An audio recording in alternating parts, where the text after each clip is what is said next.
Hallo meine lieben Freunde, schön, dass ihr wieder dabei seid.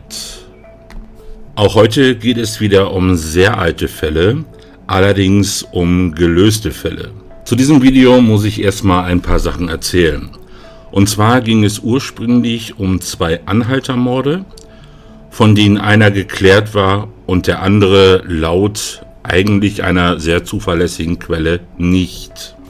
Aufgrund der zeitlichen Nähe und der Ähnlichkeit der beiden Personen, die getötet wurden, ging man dann davon aus, dass es sich um einen Täter handelt. Dem war aber nicht so. Der eine Fall, der im Internet als geklärt dargestellt wird, der wurde erst, glaube ich, im Jahr 2005 geklärt, wenn ich mich recht entsinne, gesellte sich dann aber noch ein weiterer Mord dazu, der von dem gleichen Täter begangen wurde. Und der andere Mord, der andere Anhaltermord besser gesagt, wurde eigentlich schon viel früher geklärt. Das steht aber eigentlich nirgendwo im Internet. Oder sagen wir es besser so, er wurde vermutlich geklärt. Es hat einen Prozess gegeben, aber ob dieser Täter jetzt endgültig verurteilt wurde, das ist nirgendwo im Netz nachzulesen. Also bei der Recherche zu diesen Fällen bin ich wieder von einer Information zur anderen gehüpft und hatte im Prinzip das Skript schon soweit komplett fertig und bekomme dann auf der letzten Seite die Information, dieser Fall ist im Prinzip auch geklärt. Zumindest hat es dort eine Verhandlung gegeben. Also gehe ich mal davon aus, dass dieser Fall geklärt wurde. Aber dazu komme ich dann gleich am Ende. Ich versuche das Ganze jetzt einmal so ein bisschen chronologisch aufzubauen. Es ging dabei um folgende Taten. Zuerst um einen Anhaltermord, der am 14. Februar 1981 stattfand. Und zwar war das Opfer die damals 22-jährige Doris M. Dann fand am 14. März 1981, also genau einen Monat später, ein weiterer Mord statt, und zwar an Doris E. Und das war dieser Fall, der eigentlich als ungeklärt deklariert ist, aber wohl doch geklärt ist. Diese war zum Tatzeitpunkt 17 Jahre alt. Und mit der Tat an Doris M. konnte dann auch im gleichen Zug der Fall an Andrea F. geklärt werden. Dieser Fall hat sich in Braunschweig abgespielt und auch sie war zu dem Zeitpunkt 22 Jahre alt. Das Ganze hört sich jetzt am Anfang erstmal ein bisschen kompliziert an, aber bleibt einfach dran. Ich werde euch das Ganze gleich im Aufdröseln. Fangen wir mit dem Fall von Doris M. an. Dieser und der Fall von Doris E. wurden dargestellt in der Sendung vom 24. Juli 1981. Der Fall von Andrea wurde nicht in Aktenzeichen dargestellt. Doris M. arbeitete als sogenannte Einrichterin in einer Kleiderfabrik in Bad Harzburg. Sie wohnte bei ihren Eltern in Vienenburg, das ist ein kleiner Ort, etwa so 10 Kilometer von Bad Harzburg entfernt. Die Eltern von Doris haben insgesamt 5 Kinder, 2 Zwillingspaare und eine Tochter, die bereits verheiratet ist. Bis zur Jahreswende 1980 war sie bei einer anderen Textilfirma tätig und hat dann mit dem Jahreswechsel die Firma gewechselt. Bei der vorherigen Firma war sie bereits 6 Jahre beschäftigt, muss also dann dort eigentlich auch eine Ausbildung gemacht haben. Nach Feierabend nimmt sie immer den Bus nach Hause zu ihren Eltern nach Vienenburg. Am Freitag und Samstagabend ist sie gewöhnlich in einer Diskothek in Goslar, und zwar dem Ricardo. Auch am Abend des 13. Februar 1981 hält sich Doris im Ricardo auf. Sie ist dort seit mehreren Jahren Stammgast und hat in der Vergangenheit dort auch an der Garderobe ausgeholfen. Deswegen kennen sie auch die meisten Gäste und mit vielen von den Gästen ist sie befreundet. Die Entfernung von Goslar nach Vienenburg beträgt 11 Kilometer und gelegentlich benutzt sie für diese Strecke den Bus.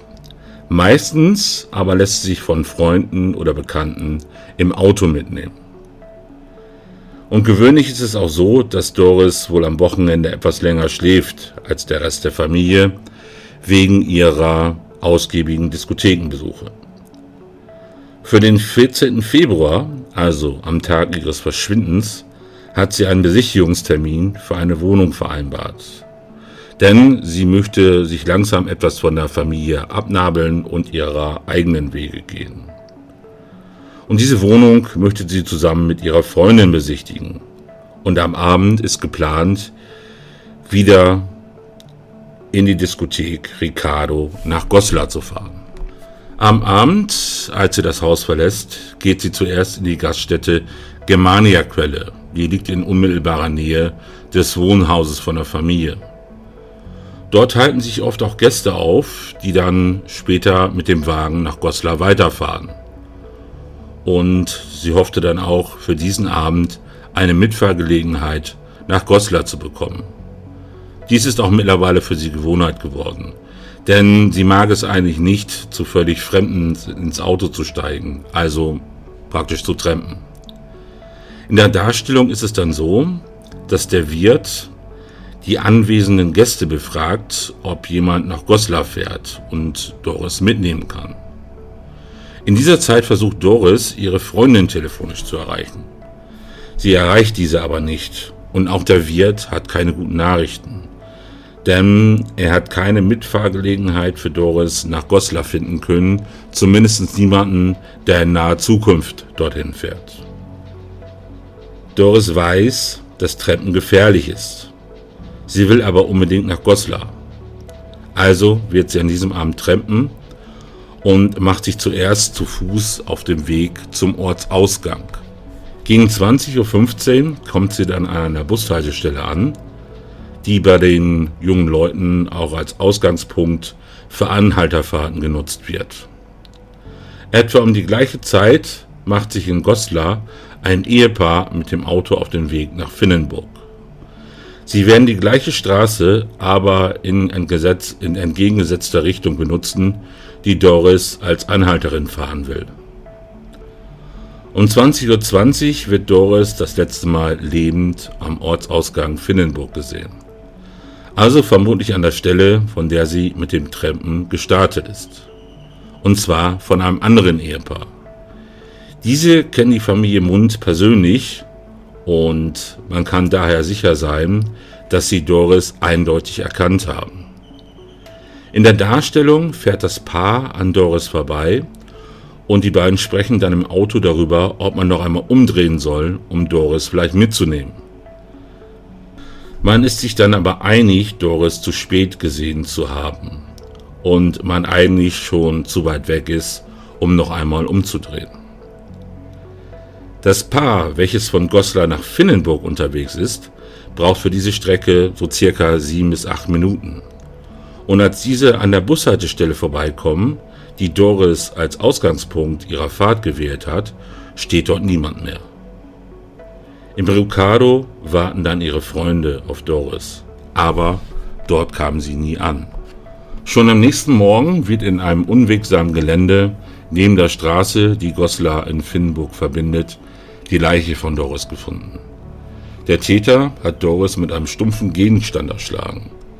Gefunden wurde sie von einem Jagdpächter, der praktisch jeden Sonntag dort vorbeifährt. Der Täter hat nur sehr wenige Spuren hinterlassen. Deswegen kommt die Polizei auch nur sehr langsam mit ihren Ermittlungen weiter. Mit Hilfe eines Zeugen oder einer Zeugin kann die Polizei dann ermitteln, dass Doris vermutlich in einen Wagen mit Stufenheck und rechteckigen Scheinwerfern eingestiegen ist. Einen Monat später hat sich an diesem Ermittlungsstand nichts geändert. Und es kommt zu einem sehr ähnlich gelagerten Fall, und zwar im Nachbarkreis Osterode. Und auf diesen Fall wird bei Aktenzeichen Y nur sehr kurz eingegangen. Und auch dieses Opfer, Doris E., ist niemand, der standardmäßig trampt, sondern nur dann, wenn es keine andere Möglichkeit gibt. Sie verpasst am Tattag, dem 14. März 1981, den Bus, mit dem sie von Osterode nach Lauterberg fahren wollte. Denn dort möchte sie im Stadthaus an der Einweihung eines Jugendraums teilnehmen. Aus einer Telefonzelle ruft sie dann ihren Freund in Bad Lauterberg an, um ihm zu sagen, dass sie den Bus verpasst hat. Sie teilt ihm dann auch mit, dass sie versuchen wird zu trampen.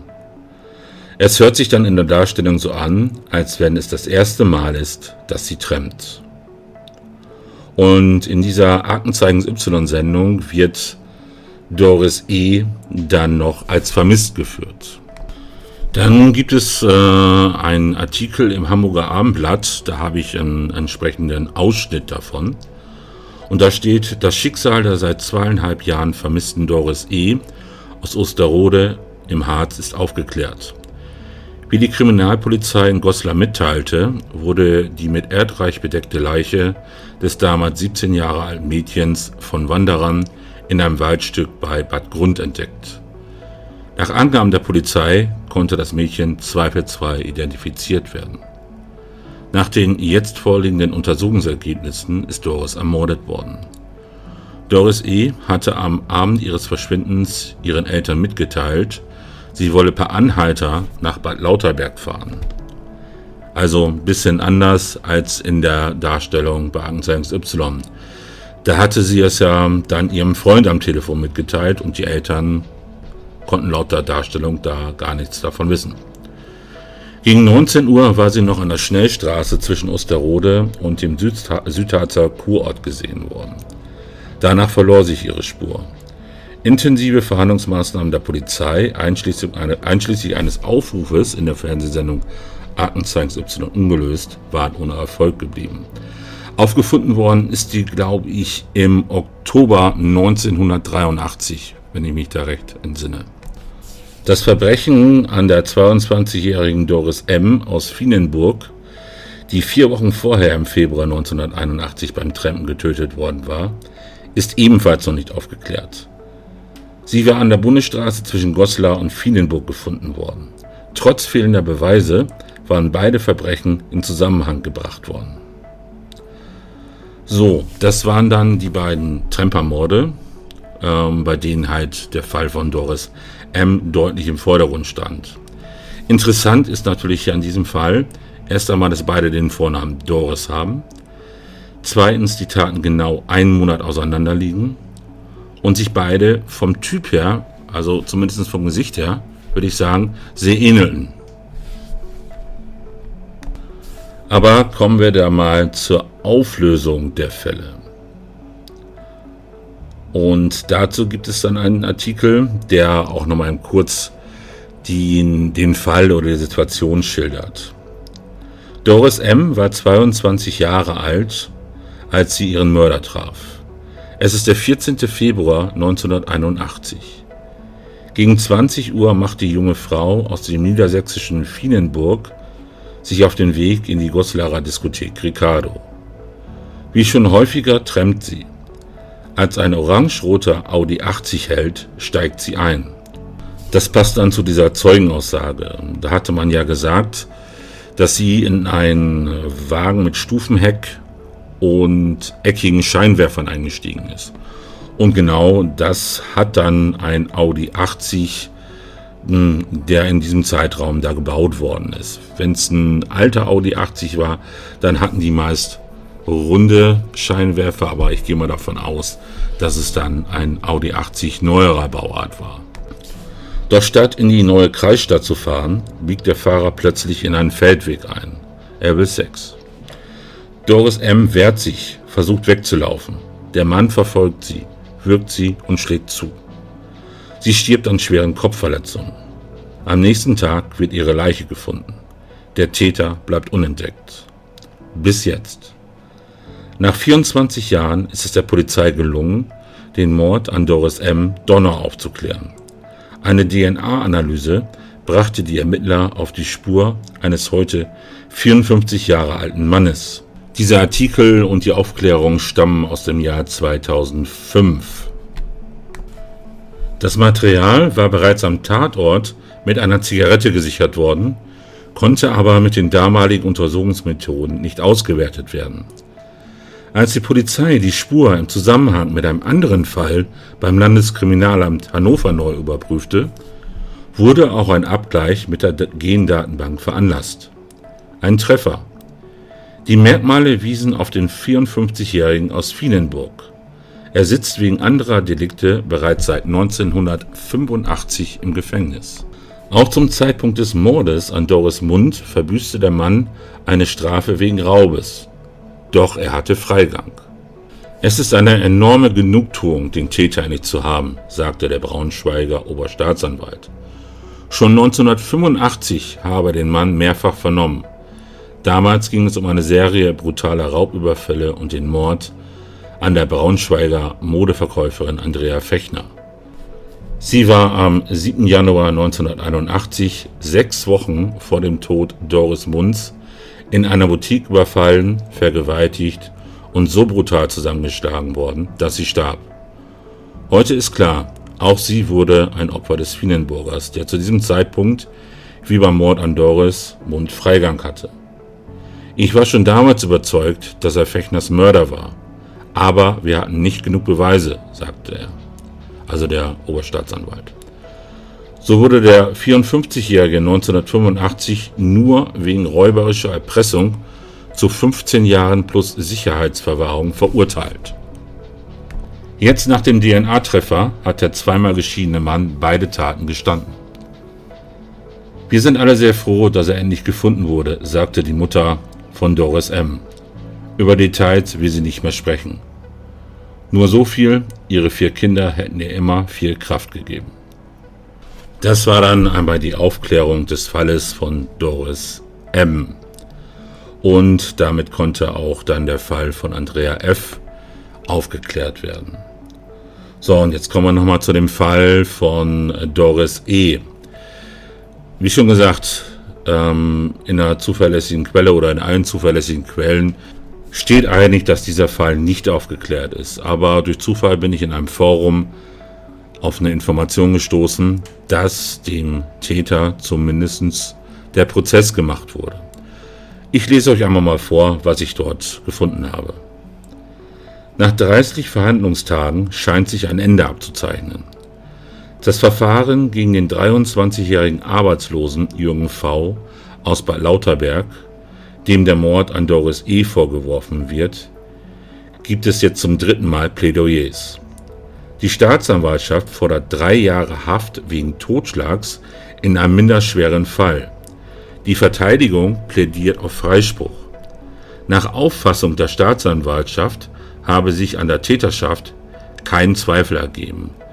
Der junge Mann hatte im Herbst vergangenen Jahres, nachdem die Leiche von Doris Engner aufgefunden wurde, sowohl dem Haftrichter als auch der Kriminalpolizei gegenüber ein Geständnis abgelegt, welches er später widerrufen hat. Der Staatsanwalt ist aber weiterhin von der Täterschaft überzeugt.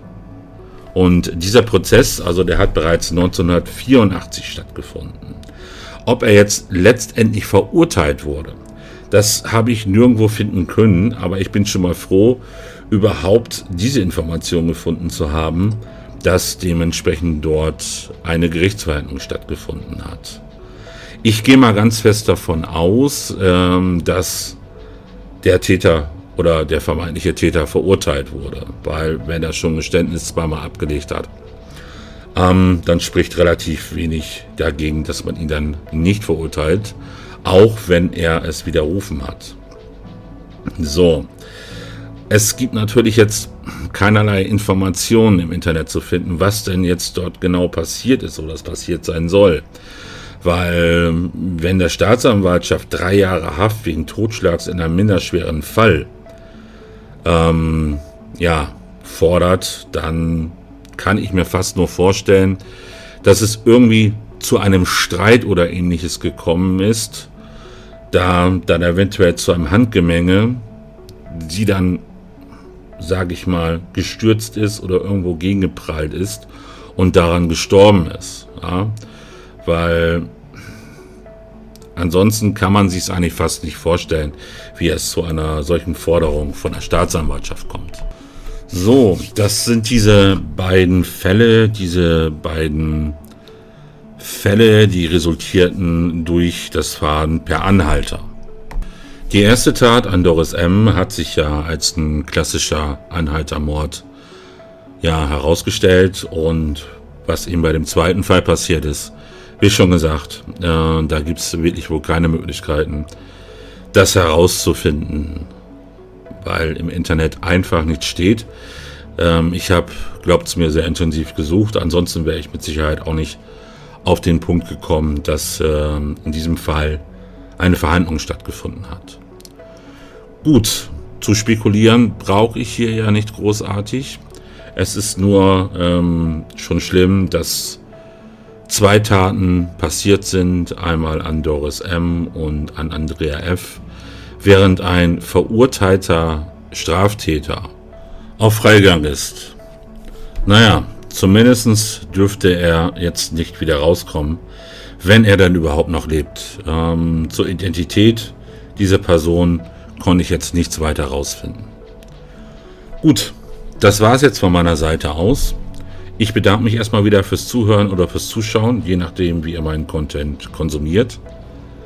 Passt auf euch auf und bis zum nächsten Video. Tschüss!